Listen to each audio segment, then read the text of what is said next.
오늘 함께 살펴볼 말씀은 역대상 18장 1절에서 17절까지 말씀입니다.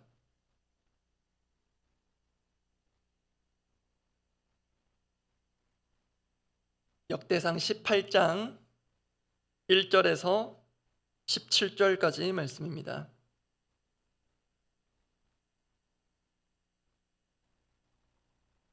역대상 18장 1절에서 17절까지 말씀, 제가 먼저 1절 읽겠습니다.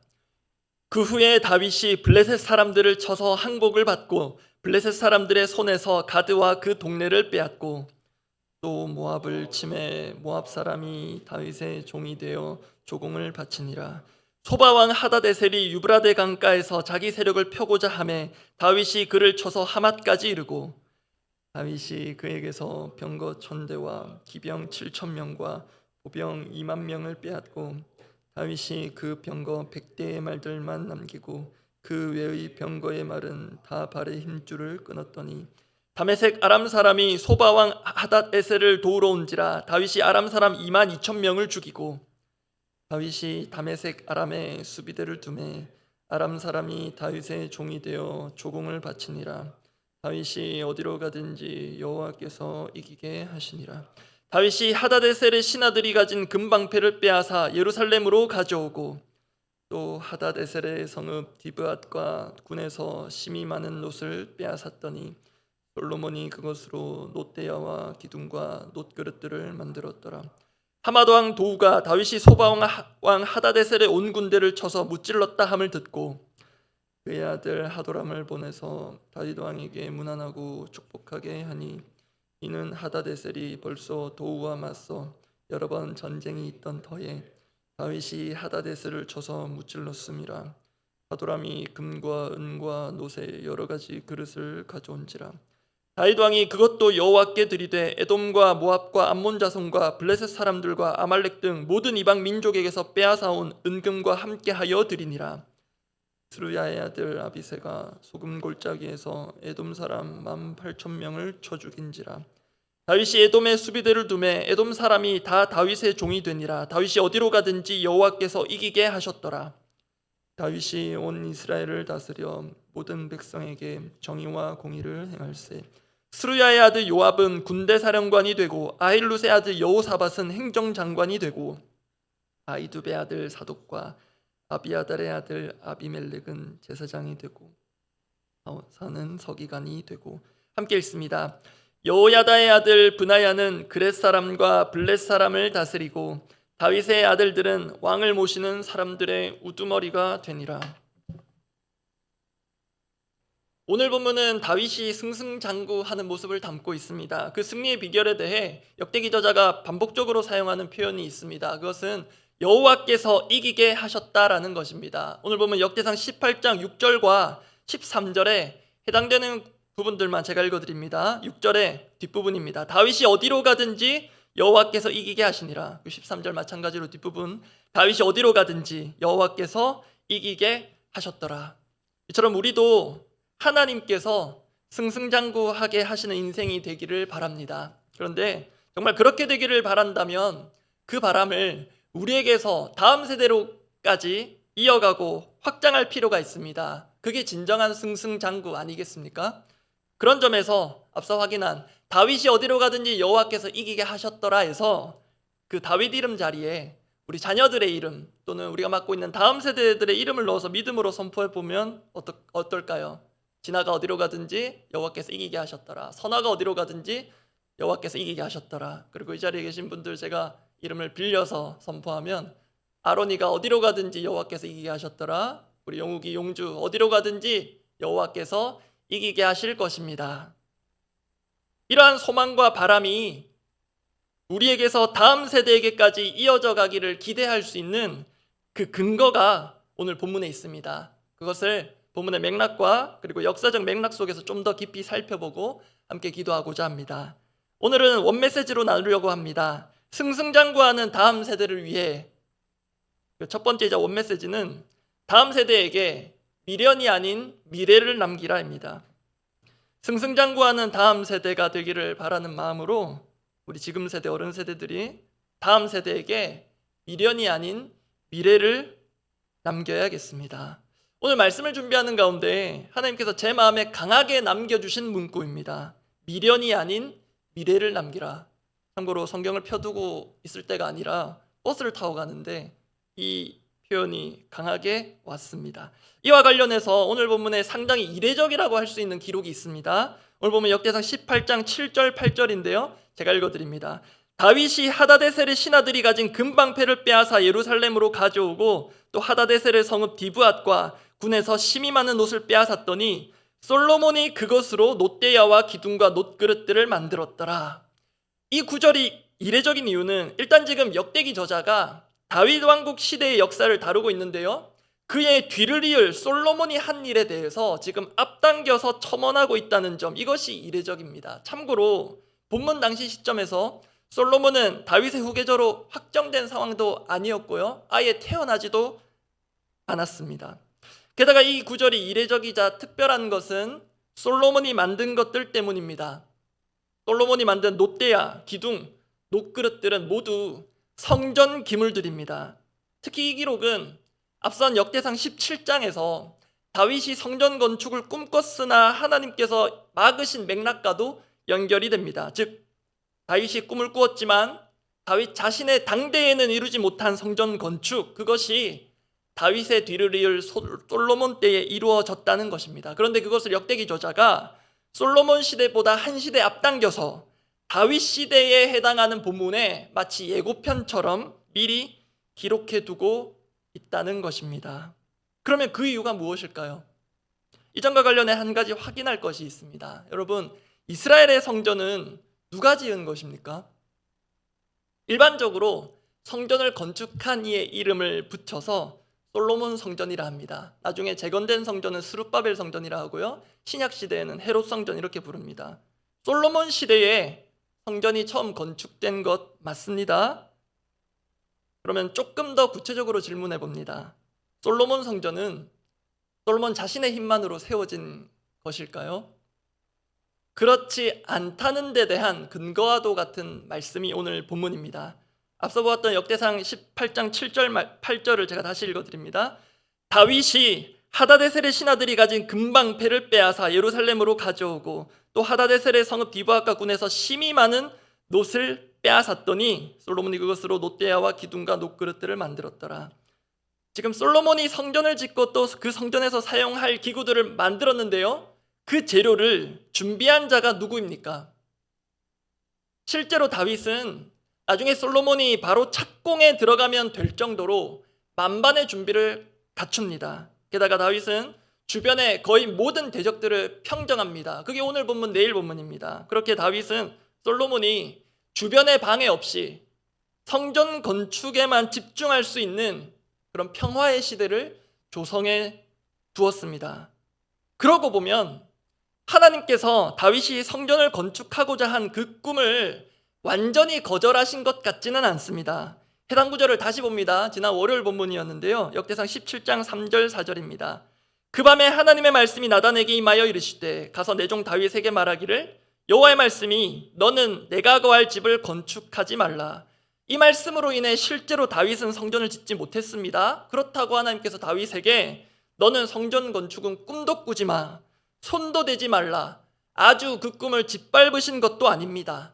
왜냐하면 이미 우리가 확인한 대로 하나님께서 다윗이 성전 건축에 필요한 자재들을 최대한으로 준비해 놓는 것은 허락해 주셨기 때문입니다. 그리고 그런 전쟁에서 승승장구하게 하신 분도 하나님이십니다. 그렇게 다윗이 성전 건축에 상당 부분 기여할 수 있게 하셨습니다. 그래서 성전이라는 것은 다윗이 준비하고 아들 솔로몬이 실행에 옮겨서 완성된 지금 세대와 다음 세대의 합작품입니다. 이것이 우리에게 주는 귀중한 교훈이 바로 다음 세대에게 미련이 아닌 미래를 남기라입니다. 저는 아직 초보 아빠입니다. 우리 부모 세대를 또 지난 또 이제 할아버지 할머니가 된 성도님들도 계시겠지만 각자의 인생 가운데 분명 성실히 성공적으로 살아오셨지만 그래도 한켠에는 미련 같은 것들이 있을 수 있겠습니다. 이루길 원했으나 그러지 못한 것, 아빠 엄마가 반대로 하지 말았어야 했는데 해서 후회하는 것들. 그런데 그러한 미련과 후회 같은 것들이 직간접적으로 우리 자녀들에게 전수됩니다. 어쩌면 고스란히 전해진다고 해도 과언이 아닐 만큼 너는 아빠처럼 되지 말기를, 너는 엄마가 이루지 못한 것을 이루어 주기를, 그런 미련들을 바탕으로 한 어긋난 기대를 우리 자녀들에게 하고 있는 것은 아닌지 모르겠습니다. 그런데 이러한 미련은, 인간적인 미련들은 다윗도 얼마든지 가질 수 있었을 것으로 보입니다. 하나님을 향한 진심과 충심에서 우러나온 꿈이 성전 건축이었습니다. 그런데 그 꿈을 하나님께서 막으셨기 때문입니다. 그럼에도 다윗은 그것을 거절감으로 또는 상실감으로 받지 않았던 것 같습니다. 만약에 그렇게 받았다면 자신의 꿈이 처음부터 거절당했으니 그가 딱히 할 것은 없습니다. 남은 국정 수행을 위한 동력도 열정도 생기기 어렵습니다. 그러나 다윗은 거의 성전 건축 준비에 올인하다시피 솔로몬이 성전 건축에 착수만 하면 될 정도로 모든 것을 세팅해 두었습니다. 그렇게 다윗은 솔로몬을 위해서 그리고 그 이후 세대를 위해서 미련이 아닌 미래를 준비했습니다. 그러면 다윗은 어떻게 그게 가능했는가? 그게 가능했던 것은 하나님께서 그에게 주신 은혜의 언약, 일명 다윗 언약 때문입니다. 그중 중요한 한 대목을 봅니다. 역대상 17장 11절 12절입니다.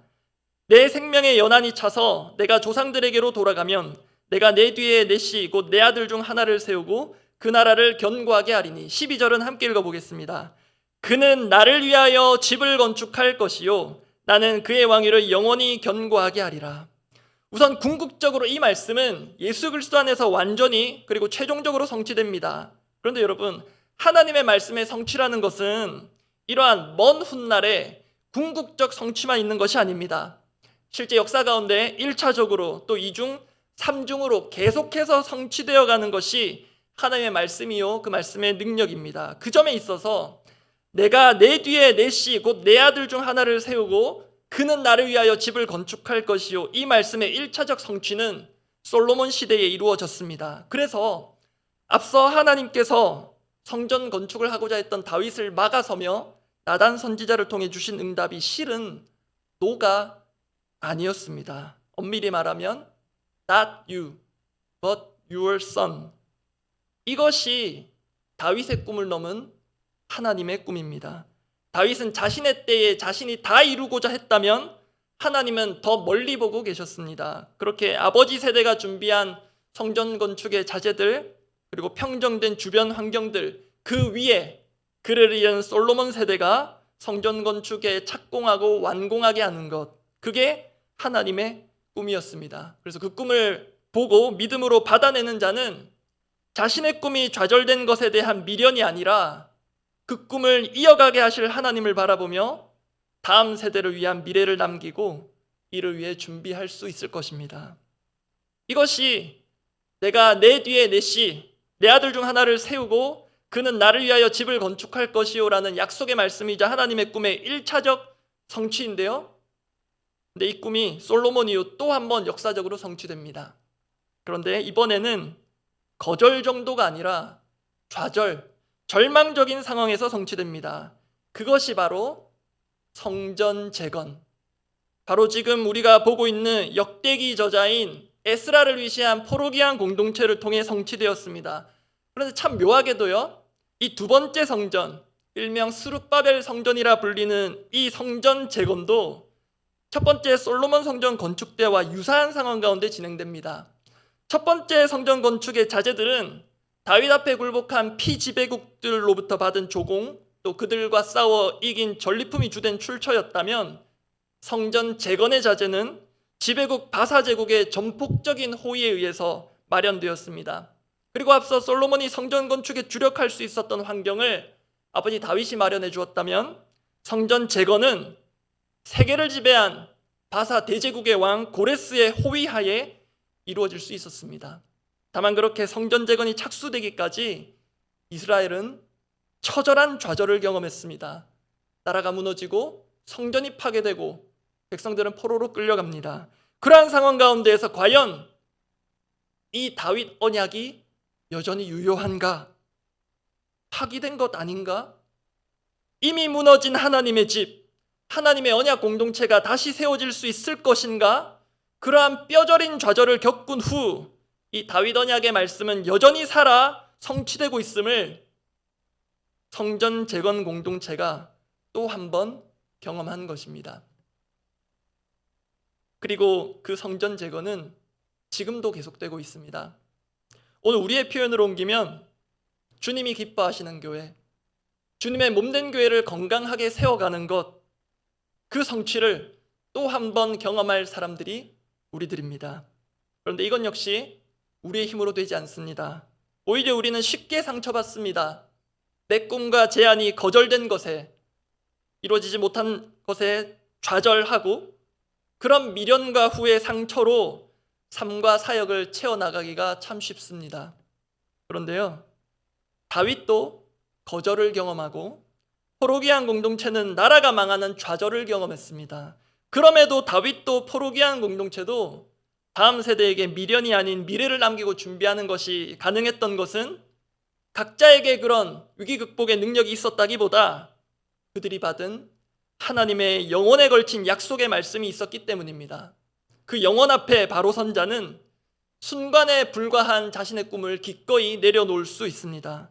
자신이 겪은 거절감, 좌절감에 매여 있을 수 없습니다.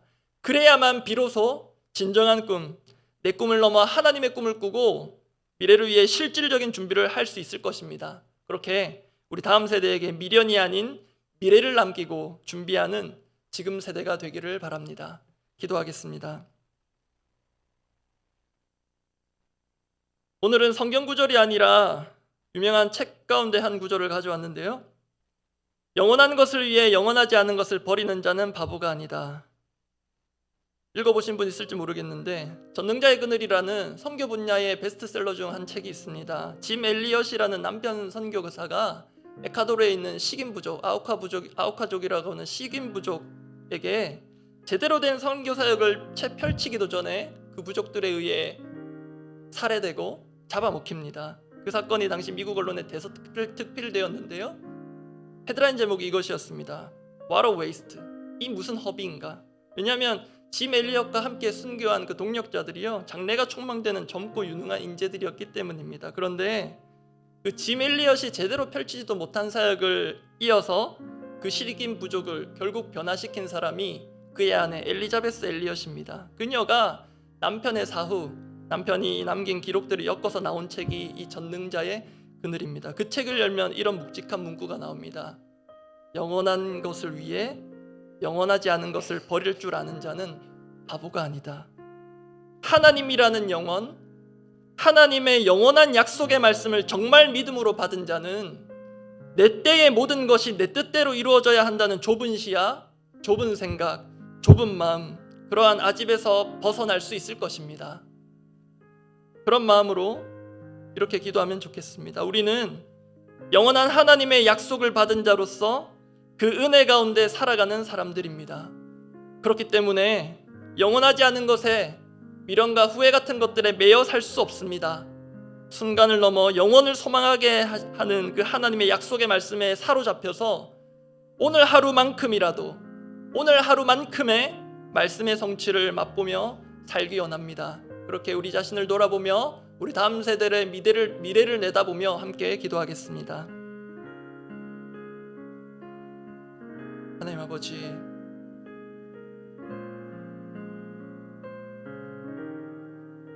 우리 삶의 가운데 경험하는 그 어떤 거절과 좌절도, 심지어 하나님의 노라는 사인도 우리의 삶을 주저앉게 할 수 없음을 봅니다. 주님, 내 생각은 때로 접어야 할 때가 있고 내 꿈은 때로 이루어지지 못할 때가 있지만 하나님의 꿈은, 하나님의 말씀은 단 한 번도 이루어지지 못하거나 성취되지 않은 적이 없음을 믿음으로 바라보며 나아갑니다.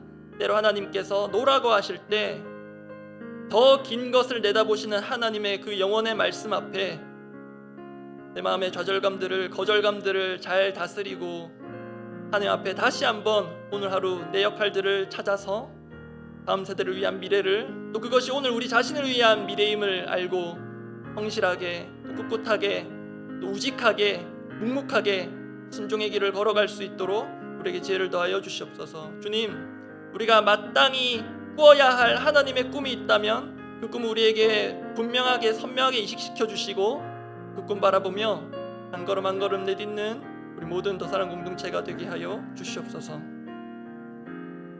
우리 교회적 기도 제목을 두고 기도하겠습니다. 우리 미션 컨퍼런스 기간에 담임 목사님께서 통해서 주신 기도 제목 4가지, 한 걸음 하나님의 꿈을 향한 기도 가지고 기도하면 좋겠습니다. 국내외 좋은 신학생 목회자 선교사를 발굴하여 돕게 하옵소서. 이번 8월에 섬길 국내 선교 지역과 교회를 연결하여 주시고 그 선교를 준비시켜 주소서. 다음 세대를 이끄는 교회를 넘어 다음 세대가 이끄는 교회가 되는 꿈을 주소서. 선교 이전에 육적인 가족과 영적인 가족을 더 사랑하는 참된 사랑의 공동체가 되게 하소서. 이것이 어떤 분들에게는 단순한 텍스트, 글자 그 이상도 그 이하도 아닐 수 있지만 지난주에 전상철 목사님 우리에게 도전 주신 대로 정말로 그 끝없이 펼쳐진 바다, 그 바다와 또 같은 하나님께서 우리가 꿈꿀 수 없는 그 무한에 가까운 꿈을 우리에게 허락하신 것이라면 이 기도 제목들 앞에 우리의 멈추었던 가슴이 뛰고 식어졌던 우리의 열정이 다시 한번 되살아날 것입니다. 이 기도 제목 자체도 중요하지만 이것을 주신 하나님께 더욱 오롯이 집중하여서 하나님, 정말 바다 같으신 우리 하나님 앞에서 우리의 식어졌던 또 주춤했던 또 열정과 의지들을 다시 한번 불태울 수 있도록 주님 그렇게 우리에게 참된 사랑과 은혜를 공급하여 주시옵소서. 이 기도 응답의 성취를 넘어서 그 하나님을 바라보며 집중하는 미션 컨퍼런스와 이후의 여름 사역들이 되게 해달라고 하나님께 집중하며 기도하고 각자 기도하고 돌아가시기 바랍니다. 기도하겠습니다. 하나님 아버지, 그렇습니다. 주님, 정말 이것이 하나님께서 우리에게 주시는 선한 꿈과 뜻이라면 우리가 좌충우돌 헤매더라도 어떻게든 하나님께서 이루실 것들을 기대합니다. 주님, 이 기도 자체의 응답 자체가 중요한 것이 아니라 이것을 넘어서 정말로 하나님께서 우리 심령 가운데 다시 한번 영혼을 향한 열정, 구령의 열정, 또 하나님의 꿈을 정말로 내 주어진 인생 가운데 할 수 있는 한 그 꿈을 이루는 일에 기여하고 부족하고 연약하지만 심지어 완악하지만 내 인생을 주님 앞에 그 꿈을 이루는 도구로 내어드리기를 원하는 그 하나님 소박하면서도 담대한 그 마음과 믿음의 결단을 다시 한번 일으켜 주시옵소서. 주님, 이러한 기도 제목들이 우리 각자에게 그냥 글자의 수준으로만 와닿지 않게 하여 주시옵시고 주님, 글자 하나하나에 단어 하나하나에 배어있을 하나님의 마음을 헤아리고 하나님의 마음을 담아내고 하나님의 말씀을 받아내어서 주님, 우리가 자랑하기 위한 사역들이 아니라 우리가 우리 교회 이름을 드러내기 위한 사역들이 아니라 온전히 하나님의 이름만 나타나며 우리의 이름은 뒤로 사라지고 우리의 존재 역시 무명의 존재로 사라지고 우리 주 예수 그리스도로만 충만하며 머리 대신 예수 그리스도만 온전히 드러나는 우리 모든 교회 또 이 땅 이 나라 될 수 있도록 주여 우리를 그렇게 겸손한 종으로 무익한 종으로 사용하여 주시옵소서. 그 가운데 우리의 삶의 참된 행복과 보람을 찾아내는 우리 모든 믿음의 식구들 되게 하여 주시옵소서.